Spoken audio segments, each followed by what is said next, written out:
I think there are two major crises that the world is facing at the moment. And one is probably much more imminent than the other, although the second is very much more serious. The more imminent crisis is oil and gas depletion. And there is a growing consensus that within the next 10 years, the amount of energy available to humanity from oil and gas is going to start to decline. And that's going to represent a sea change in the world economy. Because at the moment, what we've been doing is, in fact, right from the beginning of the Industrial Revolution, we've been substituting fossil energy for human, animal and solar energy. And we've sort of turned ourselves into supermen. By doing so, we've increased our productivity enormously. And this has meant that for those people who've been doing it, it hasn't affected people in a large part of the world. Their living standards, their incomes have become very high indeed. They are far and away the richest people that the world has ever known. But this process is in fact about to come to a stop.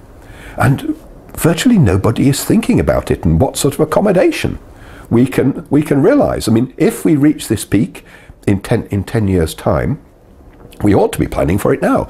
We ought to be using what fossil energy is remaining to us to look at the way that we do things and see how we can produce a society that runs on very, very much less and ultimately zero fossil fuel. So this is going to mean that we have to change the way that we do everything.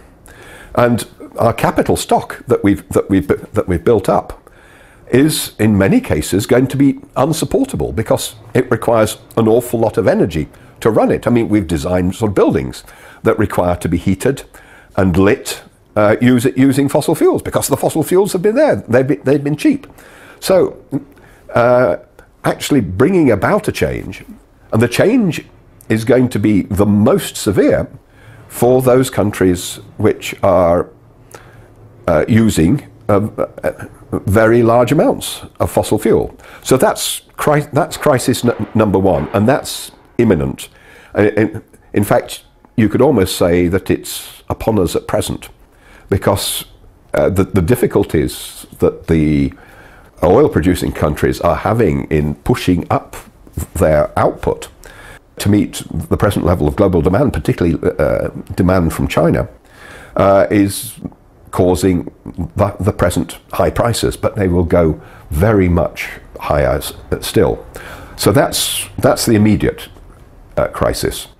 The other crisis everybody knows about, almost everybody accepts, and that's climate change. And of course, there's a link between the two because it's the emissions from our overuse of fossil fuels that are causing global warming.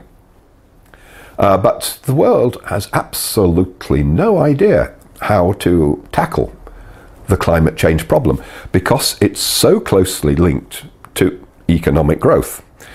If you look at graphs produced by the International Energy Agency, they show how the world's total product has grown, and they plot this against the increase in fossil energy use. And it's almost impossible to see the two curves. They lie exactly on top of each other, and there's only a few little wiggles at times when the world economy has gone into a depression, and so global product has dropped. But energy use didn't drop by nearly as much. It's a pretty smooth curve. And in fact, even if you go at it at another level, if you look at gross world product, the percentage change from year to year, and you plot the percentage increase in fossil fuel use, again, the turning points are exactly the same. You can't, in fact, get growth without increased fossil fuel use under our system, because, as I said, that's exactly what we've been doing. We've generated our growth by using more fossil energy. And growth, in fact, just means higher incomes. So every government around the world wants for that growth process to continue.